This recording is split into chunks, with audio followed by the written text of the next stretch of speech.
opsir yang kedua, komandan kedua yang jadi tahanan ini.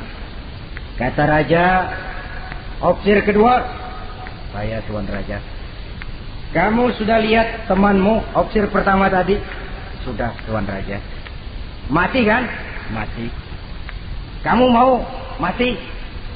Atau mau ikut saya? Keluar dari agamamu Islam dengan pangkat cukup, gaji cukup, rumah cukup. Bagaimana? Sudah Tuan Raja. Sudah apa? Sudah, jangan banyak omong.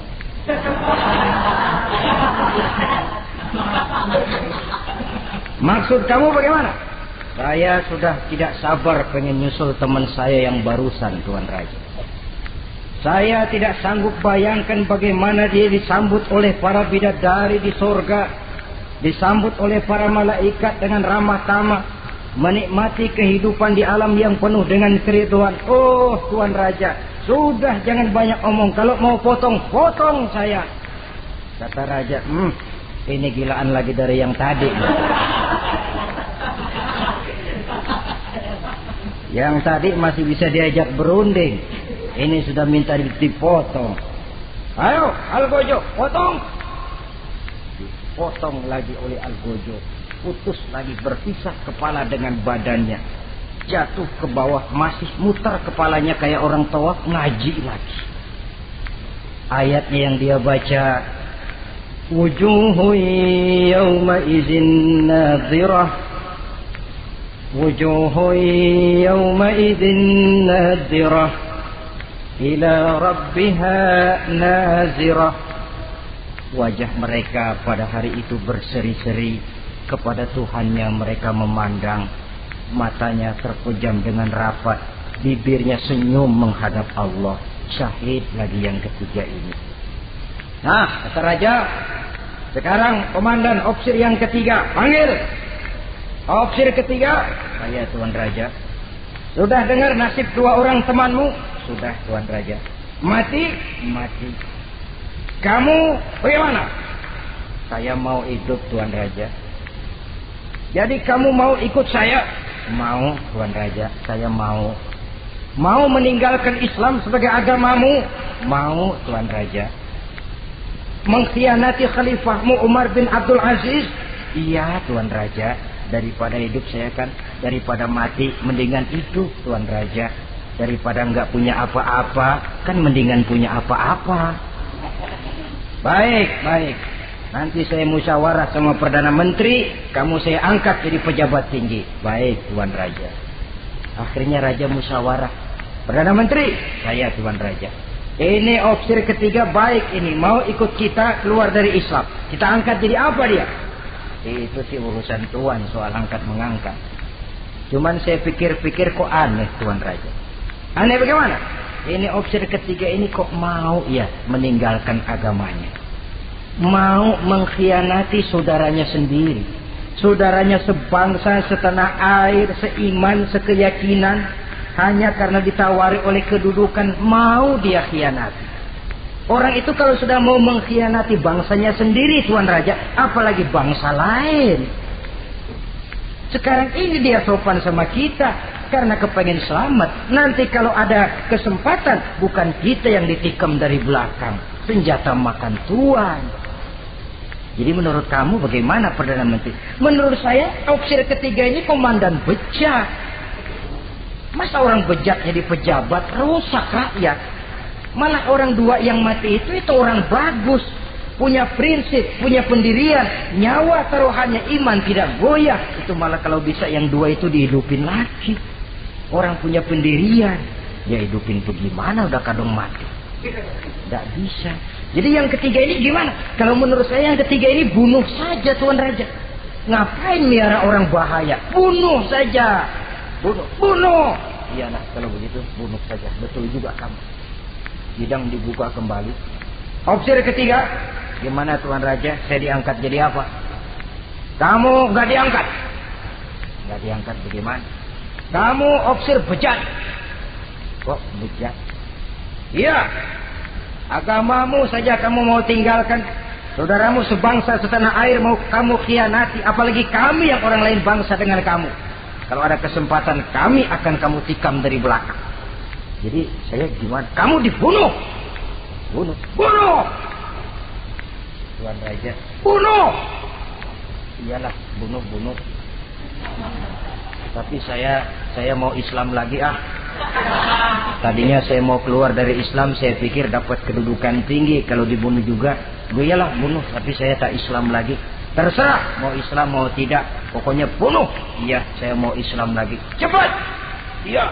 Lalu mengucap 2 kalimat syahadat, mau Islam lagi. Macet lidah. Ayo cepat. Iya Pak. Asyhadu enggak bisa mengucap syahadat. Ayo cepat. Iya Pak. Asyhadu enggak bisa. Sampai goloknya al-kujo keburu sampai ke lehernya. Putus leher itu, pisah kepala dengan badan, jatuh kepalanya ke bawah. Dia bekas orang Islam, masih bisa ngaji juga, cuman ayat yang dibacanya lain sama yang dibaca 2 temannya tadi. Ayat yang dia baca begini, afaman haqqat alaihi kalimatul azab afa anta tunkizu man finnar. Orang yang sudah memang akan mendapat vonis azab di neraka, bisakah kamu menyelamatkan mereka dari azab yang sangat pedih? Bertahun-tahun dia berjuang untuk Islam di bawah kepemimpinan Umar bin Abdul Aziz dengan niat li'la'i kalimatillah. Tapi di akhir perjuangannya dia tergoda oleh harta dan kedudukan. Dia keluar dari Islam, dan dikala itu ajal datang merenggut nyawa, dia mendapat su'ul khatimah, matinya ke dalam neraka. Na'udzubillah min dzalik. Ini termasuk lemah iman, saudara-saudara, dan itu penyakit yang bahaya. Biar lemah ekonomi, biar lemah pendidikan, kalau iman kuat, insya Allah masih ketolong. Tapi biar ekonomi kuat, pendidikan kuat, iman lemah, malah yang kuat tadi akan menghancurkan nilai iman yang lemah itu tadi. Disinilah mabda'nya, berlindung kita kepada Allah dari lemah hati, lemah iman, lemah akidah. Baik, penyakit rohani yang ketiga, wa a'udzubika minal kasal. Aku berlindung kepadamu ya Allah daripada sifat penyakit malas. Malas adalah penyakit batin. Santai perlu, refreshing perlu. Tapi kalau tiap hari santai, apakah kita akan jadi generasi santai? Dan persoalan apa yang bisa kita selesaikan dengan posisi santai? An-Nisa ayat 95 menegaskan, la yastabil qa'iduna minal mu'minina ghaira ulid darari wal mujahiduna fi sabilillah. Orang-orang yang berjuang di jalan Allah tidak sama nasibnya dengan orang yang duduk saja gelenggam, gelohom, ayam-ayam tanpa ada uzur darurat, yang hanya menunggu keajaiban yang turun dari langit, menghitung bintang bertebaran di atas cakrawala. Tidak akan sama orang yang berjuang di jalan Allah dengan yang duduk gelohom, ayam-ayam, gelenggam, menikmati apa yang ada tanpa berpikir meningkatkannya ke arah yang lebih baik. Ma'asyiral muslimin rahimakumullah. Malas berusaha, malas beribadah adalah penyakit rohani yang ditiupkan oleh iblis ke dalam diri sanubari kita. Makin tinggi nilai iman, makin berat bisikan kemalasan itu. Namun kalau kita bentengi dengan bahwa malas kita hari ini akan membawa penyesalan bukan besok, bukan lusa, bukan minggu depan, bukan pula bulan depan, tapi barangkali tahun depan, 5-10 tahun yang akan datang, untuk masa depan yang lebih depan di alam kubur, di alam akhirat. Akibat penyesalan di dunia akan terasa di sana nantinya. Allah telah memberikan hidup. Dalam hidup kita diberikan energi, daya dan kekuatan. Manfaatkan daya dan kekuatan itu untuk berusaha dan bekerja. Allah tidak suka kepada orang yang bermalas, berpangku-pangku tangan, menunggu keajaiban dari langit sambil berleha-leha. Allah suka kepada orang yang bekerja keras, karena seluruh rasul bekerja keras, seluruh para nabi bekerja keras. Saudara-saudara, hanya istana yang ditegakkan dalam khayalan saja yang bisa dijangkau dengan bermalas dan bersantai-santai. Tapi istana dalam wujud kenyataan hanya bisa dicapai dengan kerja keras dan semangat menghadapi kehidupan. Yang kelima, wa a'udzubika minal jubn. Kami berlindung kepadamu ya Allah daripada sifat takut. Saudara-saudara, setiap orang terlahir membawa fitrah. Fitrah itu juga bisa berupa sifat. Tiap orang punya sifat takut, tiap orang punya sifat berani. Lingkungan, pendidikan, pergaulan menumbuhkan mana yang lebih subur. Kalau takutnya lebih subur, dia akan jadi penakut. Kalau beraninya lebih subur, dia akan jadi pemberani. Masalahnya sekarang kapan kita harus berani, kapan kita mesti takut. Kan itu saja. Bahwa semua orang punya sifat berani, sebagaimana semua orang punya sifat takut, itu real. Tapi kapan kita harus berani, kapan kita harus takut. Agaknya surah An-Nisa ayat 77 cukup menjadi sindiran. Falamma kutiba alaihimul qitalu idza fariqum minhum yakhshawna an-nasa ka khasyatillahi aw ashaddu khasyah. Manakala diwajibkan kepada mereka berjuang, maka sebagian daripada mereka takut kepada manusia seperti mereka takut kepada Allah, bahkan lebih takut kepada manusia daripada takut kepada Allah. Ini kan takut yang tidak beralasan. Tengoklah zaman sekarang. Mereka yang menebarkan maksiat punya keberanian. Mereka yang bergelimang di lumpur dosa punya keberanian. Mereka yang melakukan penyelewengan dan menyesatkan manusia punya keberanian. Kenapa kita yang punya niat menegakkan kebenaran, membela yang hak, menjalankan sesuatu yang kita yakini sebagai benar, kadang-kadang dihantui oleh perasaan takut. Takut semacam ini yang jadi penyakit rohani. Mereka berani terang-terangan membuka judi. Mereka berani terang-terangan di tengah jalan umum membuka botol minum-minuman keras dan mabuk sempoyongan. Mereka berani terang-terangan di tempat ramai merampok dan menodong. Mereka berani korupsi, memakan uang yang bukan haknya. Mereka berani untuk sesuatu yang sesat dan menyesatkan. Kenapa kita tiba-tiba di hadapan sesuatu yang kita yakini benarnya kita jadi lemah? Kita jadi takut, lebih takut kepada manusia daripada kepada Allah. Padahal terkena kita penjara manusia paling banter seumur hidup kita. Tapi penjara Allah, nerakanya Allah, azabnya Allah, bukankah sesuatu yang mestinya harus paling kita takuti? Oleh sebab itu terutama generasi muda, bangkitlah. Tegakkan yang ma'ruf, hancurkan yang munkar sesuai dengan kemampuanmu. Dengan cara yang bijaksana tentunya. Tidak dengan cara yang frontal. Tapi yang saya maksud, kalau mereka yang berdiri di kubu kemunkaran punya keberanian. Kenapa? Kenapa kita yang berdiri di atas yang hak dan benar kadang ragu kalau kita tidak takut sama sekali? Saudara-saudara kaum muslimin rahimakumullah. Oleh karenanya kita takut, memang takut kalau harus melanggar perintah Allah. Kita harus berani pada saat kita merasa melaksanakan apa yang diperintahkan Allah. Berani terhadap melaksanakan perintahnya, takut kalau sampai melaksanakan larangannya. Jadi ada waktunya kita berani, ada waktunya kita takut. Dengan demikian, sifat penakut ini menjadi handicap, menjadi penghalang yang menghalangi kita daripada kemajuan dan kemajuan. Iya, Islam sih Islam, Pak. Tapi kalau nanti saya dipecat, anak saya makan apa, Pak? Islam sih Islam, Pak. Tapi ini risikonya, Pak. Bukankah Nabi sendiri pernah memang memperingatkan? Sayati ala ummati zamanun al-qabidu ala dinihi kal-qabid ala al-jamrah. Akan datang satu masa di tengah umatku di mana pada masa itu orang yang konsekuen dan teguh memegang agama seperti memegang bara di tangan. Dipegang tangan terbakar, dibuang bara terlepas. Konsekuen megang Islam, risikonya berat. Melepaskan dan masa bodoh terhadap Islam bertentangan dengan batin. Dikala itu, beruntunglah orang-orang yang teguh dan kuat memegang agamanya. Ma'asyiral muslimin rahimakumullah.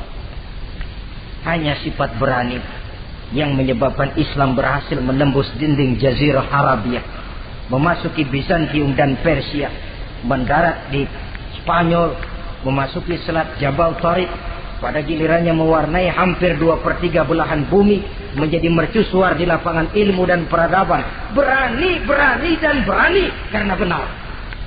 Jadi yang saya anjurkan itu bukan berani babi. Tahu berani babi? Mau nyeruduk aja. Berani yang tanpa perhitungan itu berani babi namanya. Nyeruduk aja. Ya kalau kelempengan yang diseruduk tahu empuk. Tapi kalau yang diseruduk mesin giling kan bongkar kepala. Jadi bukan berani yang tanpa perhitungan. Berani yang dengan taktik dan strategi. Sebab keberanian tanpa perhitungan akan menyebabkan kita menjadi orang yang ngawur. Dalam istilah sosial dinamakan trial and error. Spekulasi namanya. Dan itu harus pulang kepada diri kita. Keberanian tidak bisa dipompakan. Keberanian tidak bisa dicangkokkan. Harus bermuara dari kita. Contoh saja, ketika Nabi dan Abu Bakar di Gua Sur, Quraisy kafir yang ngejar sampai di situ. Kalau mereka nengok ke bawah, Nabi akan kelihatan. Abu Bakar sedikit grogi. Nabi tampil dengan mantap. La takhaf wa la tahzan ya Abu Bakar. Innallaha ma'ana. Abu Bakar, kamu tidak usah takut. Kamu tidak usah khawatir. Allah bersama kita. Keberanian timbul.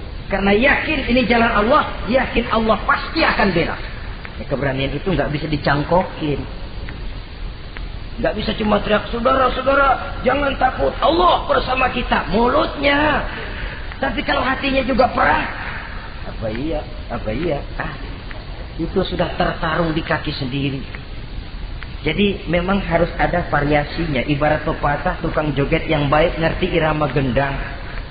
Kalau kita terlalu keras, gampang dipatahin orang. Kalau kita terlalu lemah, diinjek terus.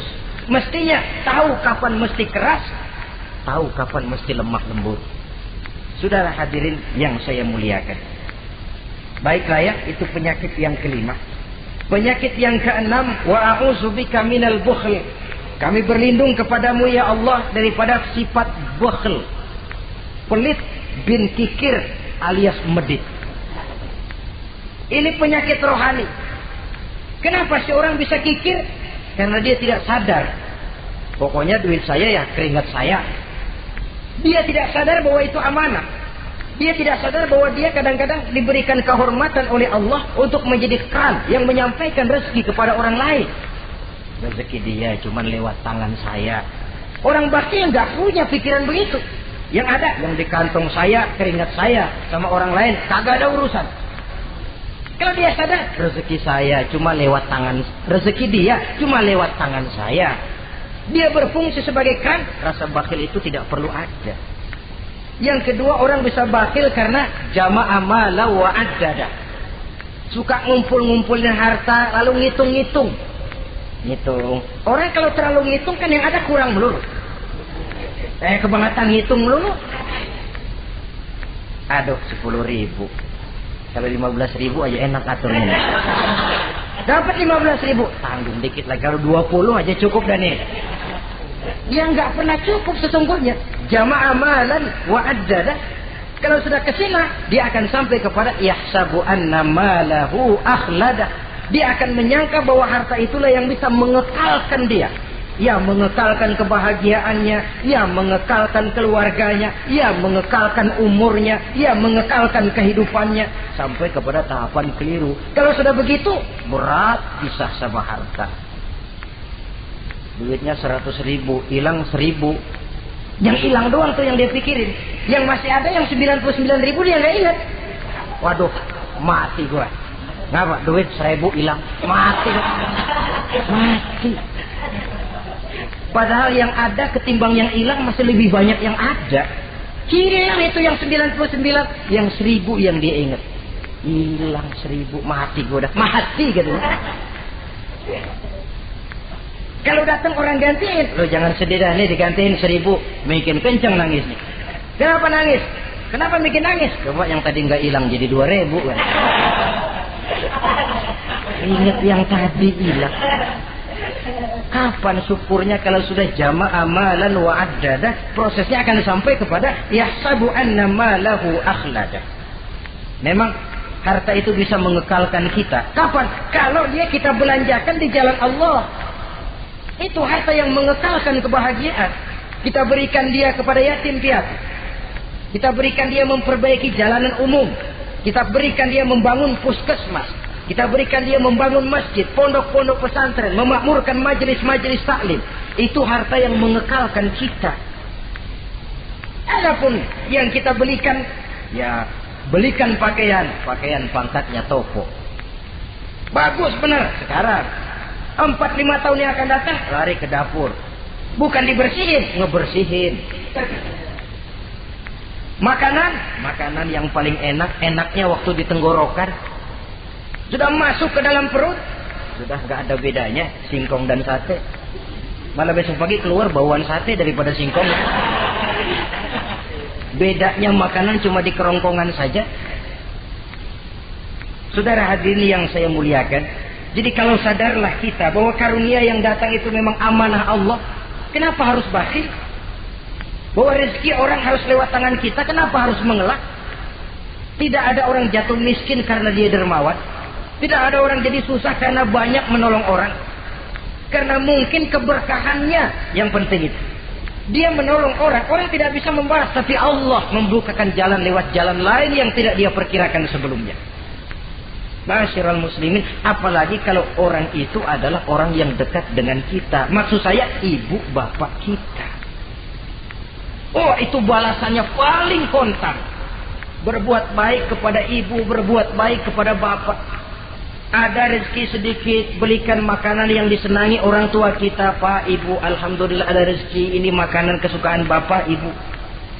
Menurut kita sederhana, sepele, Allah akan balas itu paling kontan lewat jalan yang tidak kita sangka-sangka. Ibu bapak, yatim piatu terutama juga. Saudara kaum muslimin rahimakumullah. Oleh karenanya, sekali lagi tidak ada orang jadi kaya karena dia kikir, pelit. Kenapa sih tuh orang jadi miliuner? Oh, dia dari muda pelit banget. Tidak ada. Dan tidak ada orang jatuh bangkrut karena rajin sedekah.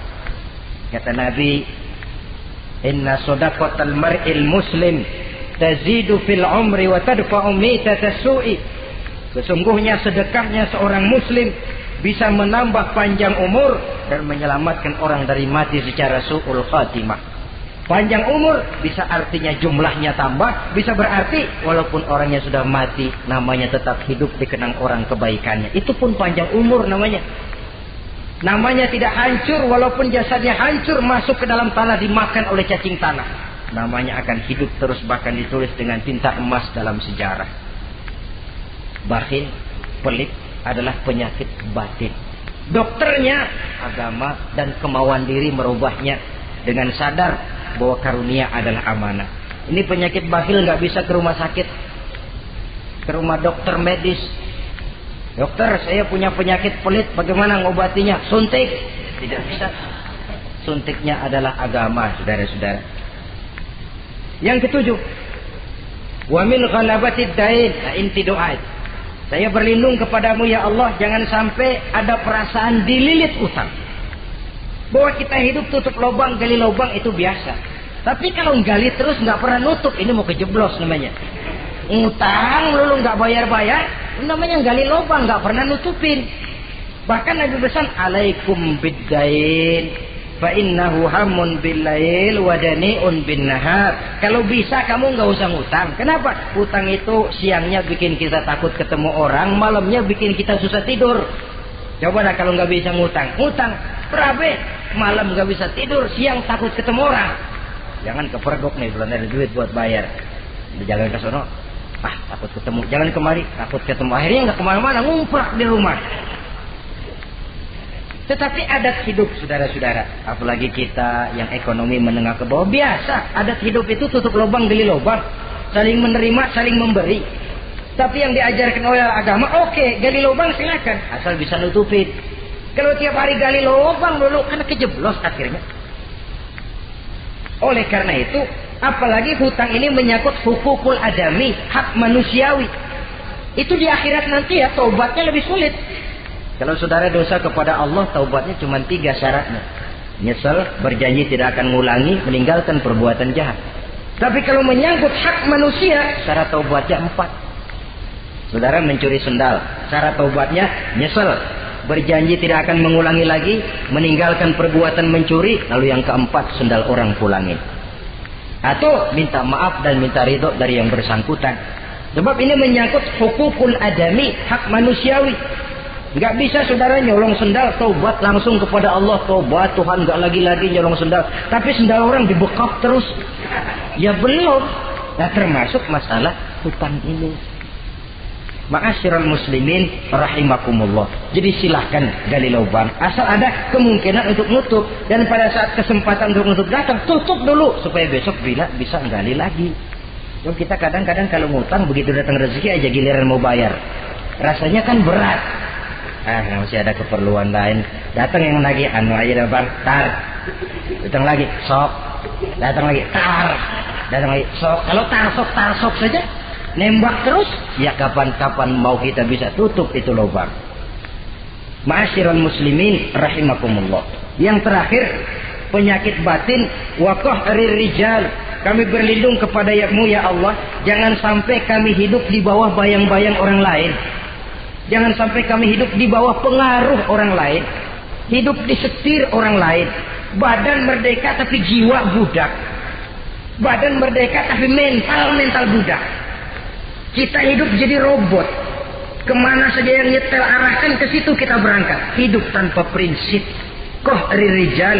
Hidup jadi bayang-bayang bagi orang lain. Alangkah tidak nikmatnya. Kehilangan kepribadian, tidak punya sikap mandiri. Itu pun penyakit rohani. Karena pada akhirnya nilai kita ditentukan oleh kepribadian kita. Kebesaran tidak bisa dengan nyempeng kepada orang lain. Kekayaan tidak bisa dengan mengakui leluhur.